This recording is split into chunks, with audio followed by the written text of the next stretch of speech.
governing of the city of Stockton is under attack this afternoon. That's according to a scathing San Joaquin grand jury report just out today. That report discusses threats, bullying, harassment, and violations of the Brown Act regarding California open meeting laws. Thanks for joining us at 4. I'm Lisa Gonzalez. And I'm Ty Steele. That report shows a social media site. The 209 Times is behind all of it. It says some city council members are giving information to that site. KCRA 3's Michelle Bandura joins us live in Stockton with the details. And Michelle, you spoke to the founder. What did he have to say? Well, yeah, that's right, Ty. The founder of 209 Times calls this grand jury report a political hit job and that there are red flags all over it. The grand jury investigation actually started with a complaint about the violation of the state open meetings law. And then during that investigation, even more complaints and violations occurred.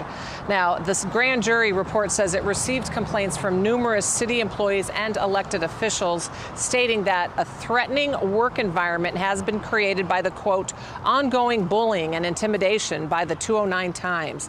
The employees and officials said if they did not agree or support positions pushed by the 209 Times, they would be vilified and unfairly attacked on their social media sites. The Post said that the grand jury are written in a biased and misleading way, presented as facts meant to embarrass the targeted subjects. Now, the grand jury said good government requires free and open expression without the fear of retribution.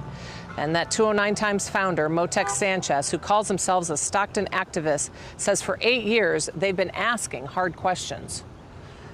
Do you intimidate or harass people in the city who don't agree with you? I would ask, why is the truth intimidating? If we follow up with questions or we seek answers to very serious concerns, if they're not doing anything wrong, they have nothing to hide, there's nothing to feel intimidated by, there's nothing to be fearful, with.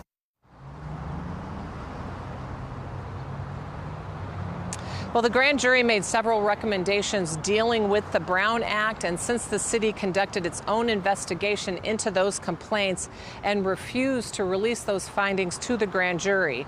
So we're going to have more on that coming up at 6 as on those recommendations, as well as we also spoke to the grand jury foreperson, and we'll have reaction from the city and the city manager. That's coming up at 6 o'clock. A lot going on with this, Michelle. What happens next with the 209 Times? Well, the founder says that he's not surprised about this. He says that he's been through this before, really, with people with the criticism. He doesn't expect there to be any fines or anything like that, and actually is just going to keep on asking hard questions, he says. All right. Michelle Bandura live for us in Stockton. We'll see you at 6.